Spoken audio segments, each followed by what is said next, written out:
తెలంగాణ రాష్ట్ర ప్రభుత్వం ఎస్సీ వర్గీకరణ చేసినందుకు గాను ప్రొఫెసర్ కాసిం గారి ఆధ్వర్యంలో మాదిగ ఉద్యోగులంతా కృతజ్ఞతా సభ ఏర్పాటు చేసుకోవడం జరిగింది. దీనికి సంబంధించి పెద్ద ఎత్తున ఇటు ఎంఆర్పిఎస్ అధ్యక్షులు మందకృష్ణ మాదిగ గారు కొంతవరకు వ్యతిరేకత చేసిన పరిస్థితి కనిపిస్తుంది. ఈ నేపథ్యంలో మనతో మాట్లాడడానికి ఎంఆర్పిఎస్ నాయకులు ఓదెల్ గారు ఉన్నారు. మాట్లాడదాం. అన్న, మీరు కూడా ఎంఆర్పిఎస్ నాయకులు, కానీ మీ మాదిగ అంటే ఎస్సీ వర్గీకరణ చేసినందుకు మాదిగలందరూ కృతజ్ఞత సభ పెడితే దానికి ఎందుకు ఎంఆర్పిఎస్ అధ్యక్షులు మందకృష్ణ మాదిగ గారు వ్యతిరేకత చేస్తున్నారు? ముందుగా మనం ఒక విషయం గమనించాలి. మాదిగ జాతి కృతజ్ఞతా భావంతో ఉండడంలో చాలా గొప్పది.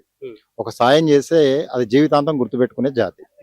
30 ఏళ్ల పోరాటం, ఎంతో మంది ఉద్యమకారుల ఆత్మ బలిదానాలు, తద్వారా వచ్చిన ఒక న్యాయమైన తీర్పు. ఆ తీర్పు మీద ఈ ప్రభుత్వం కొంత చొరవ తీసుకొని ఈ తెలంగాణ సమాజంలో మాలలు అత్యధికంగా ప్రభావితంగా ఉన్న వాళ్ళని కాదని, వాళ్ళ రాజకీయ చైతన్యాన్ని, వాళ్ళ రాజకీయ అడ్డంకులను కూడా ఎదుర్కొని ముఖ్యమంత్రి రేవంత్ రెడ్డి గారు దేశంలోనే మొట్టమొదటి వర్గీకరణ చేసిన రాష్ట్రంగా ఇక్కడ ఒక చట్టాన్ని తీసుకొచ్చారు.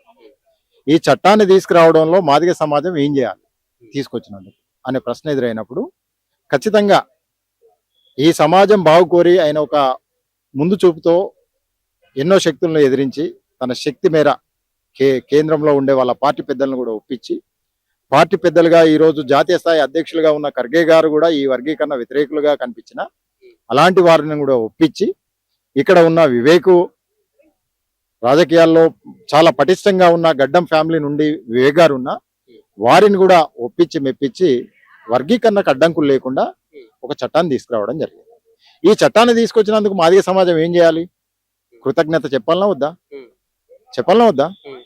మరి చెప్పే పనే చేసిండు కాసిం సార్, దాంట్లో తప్పేముంది? అంటే ఎంఆర్పిఎస్ ఉద్యమం పురుడు పోసుకోవడానికి కారణం మందకృష్ణ మాదిగ గారు. అటువంటి వారిని పక్కకు పెట్టి ఇటువంటి కృతజ్ఞత సభ ఏర్పాటు చేయడం కరెక్టేనా అంటారా? అంటే ఇక్కడ ఒక విషయాన్ని గమనించాలి. వర్గీకరణ సూత్రం ఎప్పుడు వచ్చింది అనేది గమనించాలి. వర్గీకరణ సూత్రం అనేది మాధవరావు అని ఇదే మన ఉస్మానియా యూనివర్సిటీలో పిహెచ్డి స్కాలర్ ఉండే. అప్పుడు వెంకయ్య నాయుడు గారు అసెంబ్లీలో ఈ పిహెచ్డి స్కాలర్ మాధవరావు గారు ఉమ్మడి రిజర్వేషన్ల వల్ల మా హక్కులు కోల్పోతున్నామని కరపత్రం పంచుతారు. అప్పుడు ఆ శాసనసభ ఆయనను అరెస్ట్ చేయాలంటే బీజేపీ క్రోధులు పెద్దలు వెంకయ్య నాయుడు గారు దాన్ని తీసుకొని మాట్లాడి చదివి, నిజంగా ఒక వర్గానికి అన్యాయం జరుగుతుంది కదా అన్న మాట 1980 దశకంలో వచ్చింది. ఓకే, వర్గీకరణ పుట్టింది 90వ దశకం. దానికంటే దశాబ్దం ముందే వర్గీకరణ సూత్రం అసెంబ్లీలో చర్చ జరిగింది అనే విషయం మనం గుర్తుంచుకోవాలి. తర్వాత సదాలక్ష్మమ్మ గారు, మందా జగన్నాథం గారు, వాళ్ళు ఆదిజాంబవ అరుంధతీయ సంఘం పేరు మీద, ఫెడరేషన్ పేరు మీద ఇక్కడ హైదరాబాద్ లో ఒక సభ చేయడం, ఆ సభకు సంబంధించిన కరపత్రం రావడం, ఆ కరపత్రం కృష్ణమాదేవి గారికి చేరడం, ఆయన పోయి ఈదుమూడిలో చైతన్యమై ఉన్న దళిత గ్రామం ఏదన్నా ఉన్నది అంటే అప్పటికి ఈదుమూడి అనే గ్రామం, అక్కడ యువకులతో కూర్చొని బ్రహ్మయ్య గారి నేతృత్వంలో పిల్లి మాణిక్యరావు గారు వీళ్ళంతా కలిసి ఎంఆర్పిఎస్ అనే సిద్ధాంతాన్ని తీసుకొని వచ్చి ఆ 20 మందితో రాష్ట్ర కన్వీనర్ గా ఎన్నుకోబడిన మందకృష్ణ మాదేవి గారు ఇప్పుడు మనకు తెర మీద కనిపిస్తాడు. అంటే కృష్ణమాదేవి గారు ఈ జెండాను ఎత్తుకోక ముందే 10 ఏళ్ల క్రితమే సదాలక్ష్మమ్మ గారు ఈ సిద్ధాంతాన్ని తీసుకొచ్చారు. ఆమె కంటే 10 ఏళ్ల ముందే మాధవరావు గారు ఈ హక్కును అడిగారు. సో సరే, ఏదేమైనా ఈ వర్గీకరణ సూత్రాన్ని ఒక నిబద్ధతతో నడిపించే కాడ కృష్ణమాదేవి గారు పనిచేశారు అనేది స్పష్టంగా సమాజం చూడగలుగుతుంది. ఇప్పుడున్న తాజా రాజకీయ పరిణామాలు చూసుకుంటే ప్రొఫెసర్ కాసిం గారు కాంగ్రెస్ పార్టీకి వత్తాసు వలుకుతుండు అని చెప్పేసి పెద్ద ఎత్తున చర్చ జరుగుతుంది. మరి ఒక ప్రొఫెసర్ ప్లేస్ లో ఉండి కాంగ్రెస్ పార్టీకి వత్తాసు వలకడం కరెక్టే అంటారా? మరి కృష్ణమాదేవి గారు కూడా గత ఎన్నికల్లో మీరు ఏ పార్టీ అన్నా కానీ బీజేపీకి అయితే ఓటేయండి అన్నారు కదా. అప్పుడు కృష్ణమాదేవి గారు బీజేపీకి వత్తాసు పలికినట్టేగా, అంటే ఒక మనవాద పార్టీకి వత్తాసు పలికినట్టే కదా. ముందు కృష్ణమాదేవి గారు బీజేపీకి వత్తాసు పలికినా మనవాదానికి వత్తాసు పలుకుతున్నా అని ఒప్పుకుంటే కాసిం గారు అదే అని మనం అనుకోవచ్చు. ఓకే, ఇప్పుడు కాంగ్రెస్ పార్టీ మాదిగలకు ద్రోహం చేసింది అనుకుంటే మరి బీజేపీ కూడా ద్రోహం చేసింది. ఎట్లా అంటే 2014లో తిరుపతి సభలో నరేంద్ర మోడీ గారు ప్రధాని అయినా పాల్గొన్న సభలో వెంకయ్య నాయుడు గారు హామీ ఇస్తారు. ఏమని? మేము దేశంలో అధికారంలోకి వస్తే 100 రోజుల్లో పార్లమెంట్ లో వర్గీకరణ చట్టం తెస్తామని చెప్పారు. వాళ్ళు అధికారంకి వచ్చినాక 10-11 ఏళ్ల తర్వాత సుప్రీంకోర్టు తీర్పును మేము తెప్పించినామని చెప్తున్నారు. ఓకే, మరి ఈ లెక్కన బీజేపీ మాదిగలకు ద్రోహం చేసినట్టే కదా చట్టం లేకుండా. పార్లమెంట్ లో చట్టం రాకపోవడం వల్ల రాజకీయంగా రావాల్సిన వాట రాలే కదా.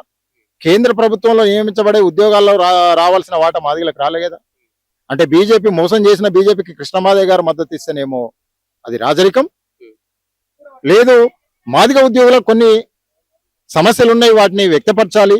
అదే విధంగా మరి వర్గీకరణ చేసినందుకు ముఖ్యమంత్రి గారికి కాంగ్రెస్ ప్రభుత్వానికి ధన్యవాదాలు చెప్పాలని ఉద్యోగస్తులంతా కలిసి ఒక సభ పెడితే కాసిం సాబ్ ద్రోహి అయ్యిండు. అంటే మేధావులంతా ద్రోహులు అవుతారా? మేధావులు కనీస విచక్షణ లేకుండా ఉంటారా? మీరే చెప్తారు కదా, కృష్ణమాదేవి గారే చెప్తారు కదా, రుణపడి ఉండే జాతి అని చెప్తారు కదా. మరి రుణం తీర్చుకునే ప్రయత్నం మీరెందుకు చేయలేదు?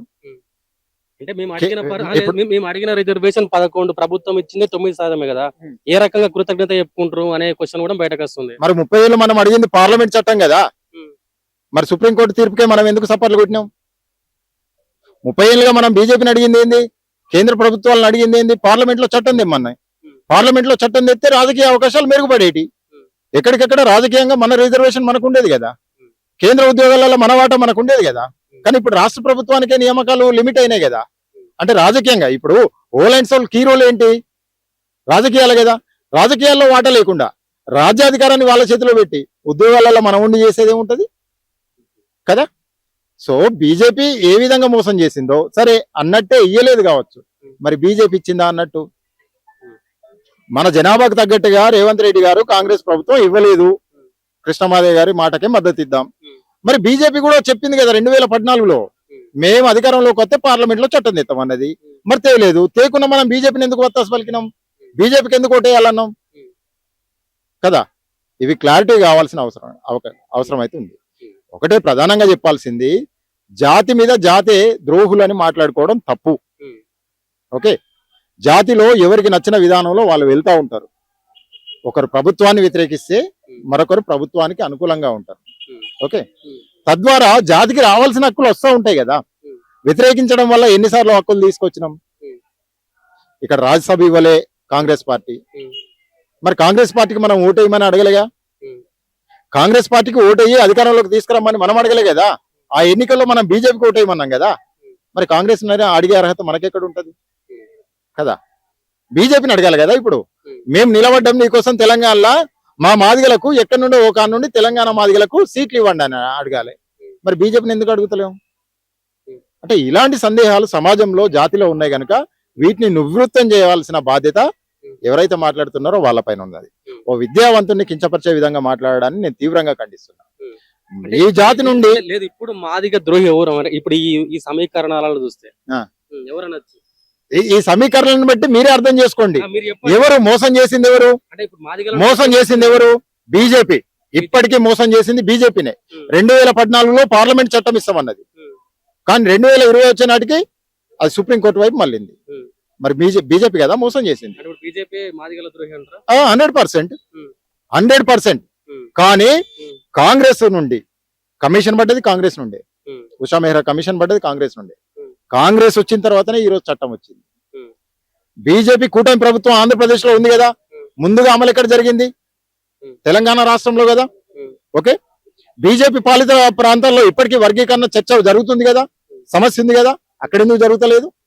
అయినా ఇక్కడ ఉన్న మాదిగలు బీజేపీకి ఎందుకు మద్దతు ఇవ్వాలి? చెప్తున్నాడు కదా ఎంఆర్పీఎస్ అధ్యక్షులే. అదే ఎందుకు ఇవ్వాలి అంటున్నా. బీజేపీ చేసింది మోసమా కాదా? పార్లమెంట్ లో చట్టం ఇస్తే రాజకీయ అవకాశాలు మెరుగుపడేటి, కేంద్ర స్థాయిలో ఉద్యోగ అవకాశాలు మెరుగుపడేటి.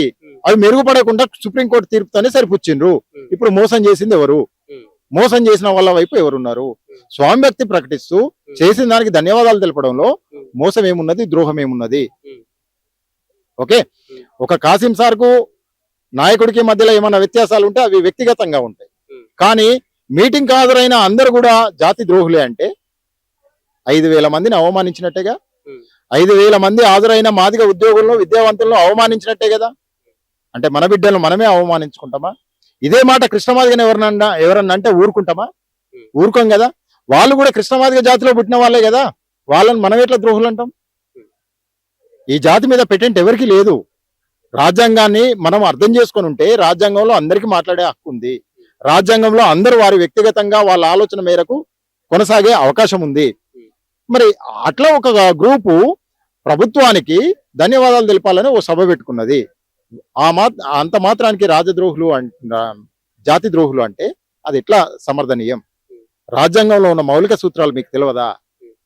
ఈ జాతి మీద పెటెంట్ తీసుకున్నట్టుగా ఈ జాతిలో ఎవరు మాట్లాడినా దాడులు చేస్తామన్నట్టుగా మాట్లాడు కరెక్ట్ కాదు కదా. ద్రోహులు అనే ఎవరినన్నా రేపు కృష్ణమాదిగా ఇంకెవరినన్నా ఇది జాతి బిడ్డలుగా ఖండించే అంశమే, సహించేది లేదు. ఎవరినన్నా జాతి బిడ్డలు గౌరవించుకోవాల్సిందే. ఎవరికి నచ్చిన మార్గంలో వాళ్ళు పోయి జాతి హక్కుల కోసం పోరాటం చేశారు. స్వతంత్ర ఉద్యమంలో గాంధీ ఒక మార్గాన్ని ఎన్నుకున్నాడు, అంబేద్కర్ ఇంకో మార్గాన్ని ఎన్నుకున్నాడు, సుభాష్ చంద్రబోస్ ఇంకో మార్గాన్ని ఎన్నుకున్నాడు, సీతారామరాజు ఇంకో మార్గాన్ని ఎన్నుకున్నాడు. జాతికి వచ్చే హక్కుల విషయంలో కాసిం సార్ ఓ మార్గాన్ని ఎన్నుకుంటాడు, ముత్తయ్య సార్ ఇంకో మార్గాన్ని ఎన్నుకుంటాడు, కృష్ణమాదిగా ఓ మార్గాన్ని ఎన్నుకుంటాడు, బ్రహ్మయ్య ఇంకో మార్గాన్ని ఎన్నుకుంటాడు. అంత మాత్రాన ఎవరు జాతి ద్రోహులు, ఎవరు జాతి గొప్పగా చేసేవాళ్ళు? ఎవరు పని చేసినా జాతి కోసం పనిచేసేదే కదా. రాజకీయ లబ్ధి కోసమే అని అంటున్నారు కదా. రాజకీయ లబ్ధి అయితే ఇప్పటి వరకు కృష్ణమాదిగా ఉద్యోగం లేకని చేసి ప్రభుత్వాన్ని పిలిపించి ఉద్యోగుల సమస్యల మీద ఎందుకు మాట్లాడలేకపోయారు? ఎందుకు మాట్లాడలేకపోయారు? సరే, గతంలో వచ్చింది దొర నియంత ప్రభుత్వమే అనుకుందాం. ఇప్పుడు రేవంత్ రెడ్డి గతంలో వర్గీకరణ ఉద్యమంలో తన ఇన్వెస్ట్మెంట్ కూడా పెట్టిండు కదా, తన పార్టిసిపేషన్ కూడా ఉన్నది కదా. 2016 తర్వాత ఢిల్లీ ఉద్యమం చేసి వచ్చిన తర్వాత ఇక్కడ జరిగిన అప్పుడు నోట్ల రద్దు కార్యక్రమాల్లో అప్పుడు జరిగిన ధర్మయుద్ధ మహాసభకు మొత్తం కర్త కర్మ క్రియ అంతా కూడా రేవంత్ రెడ్డే కదా. ఒక్క రోజులో మొత్తం సిటీ అంతా వాల్ రైటింగ్ చేసింది మేము కల్లారా చూసినాం. రేవంత్ రెడ్డి రాత్రి 2 గంటలకు కూడా సభా వేదికను పరిశీలించుకుంటున్నాడు. ఓకే, అలాంటి వ్యక్తి వచ్చినప్పుడు అన్యాయక్రాంతం అవుతున్న మా భూములను, ప్రభుత్వాలు గుంజుకుంటున్న మా భూములను చట్టబద్ధత చేసి పట్టాలు ఇప్పించండి అని ఇంతవరకు మనం ఎందుకు ప్రణాళిక ఇవ్వలేదు? ఎందుకు ఒక మెమోరాండం ఇవ్వలేదు కదా? మరి మన మిత్రులు అయినప్పుడు మనం శత్రువులు చేసుకోవడం ఎందుకు? మాదిగల పట్ల సానుకూలంగా ఉన్న ప్రభుత్వం వచ్చినప్పుడు దానికి వ్యతిరేకంగా పోవాల్సిన అవసరం ఏమున్నది? వ్యతిరేక నిర్ణయాలు ఏం జరిగినాయి? ఒక రాజ్యసభ సీట్ ఇవ్వలేదని ద్రోహులు అంటున్నాం. మరి మనం ఓటేసి గెలిపించినోడు ఎన్ని ఇచ్చాడు? ఇది కూడా మనం గమనించాలి కదా, మాదిగ బిడ్డలు గమనించాలి కదా. గత ఎన్నికల్లో బీజేపీకి ఓటేద్దామన్నాం, నాయకుడు కూడా అదే చెప్పిండు. మరి బీజేపీ ఎన్ని ఇచ్చింది? దేశవ్యాప్తంగా కాంగ్రెస్కి వచ్చినాయి 5. ఓకే, దాంట్లో తెలుగు రాష్ట్రంలో ఇక్కడ వచ్చినాయి 2. ఈ రెండిట్లో ఒకటి మాదిగలకు ఇయ్యలేదు, అందువల్ల కాంగ్రెస్ పార్టీ ద్రోహి. మరి బీజేపీకి ఎన్ని వచ్చినాయి? 12 పైనే వచ్చినాయి కదా. మరి దాంట్లో ఎంతమంది మాదిగలకు ఇచ్చారు? మరి తెలంగాణ ప్రాంతం నుండి, తెలుగు నేల నుండి మాదిగలంతా కూడా బీజేపీకే మద్దతు చేయమన్నాం కదా. మరి ఎందుకు బీజేపీని అడుగుతలేము కదా? ఈ ప్రశ్నలన్నీ ఉంటాయి కనుక ఇలాంటివి కాదు. మనల్ని మనం ద్వేషించుకోవడం, నిందించుకోవడం, మనల్ని మనం ద్రోహులు అనుకోవడం తప్పు. మన ద్రోహి ఉమ్మడి శత్రువు వేరే ఉన్నారు కనుక పాలకుల నుండి మనకు రావాల్సిన వాటి విషయంలో స్నేహపూర్వాన్ని ఇచ్చుకుంటూనే రాని పక్షంలో వాళ్ళ పైన యుద్ధం చేయడానికి కార్యాచరణ చేసుకోవాల్సిన అవసరం ఉంది. దీంట్లో విద్యార్థులు, యువకులు, మహిళలు, మేధావులు, ప్రొఫెసర్లు అందరు కూడా కలిసి అందరి నిర్ణయం మేరకు ముందుకు నడవాల్సిన అవసరం ఉంది. జాతి అంటే ఒక నేత కంట్రోల్లో ఉండేది కాదు, జాతి బిడ్డల అందరి ఆకాంక్ష మేరకే నడవాల్సిన అవసరం ఉంటది కనుక ఇది గమనించాల్సిన అవసరం ఉంటది. మాదిగ సమాజం అంతా కూడా ఇది ఒక్కసారి ఆలోచన చేయాల్సిన అవసరం ఉంటుందని ఈ సందర్భంగా తెలియజేస్తున్నాను.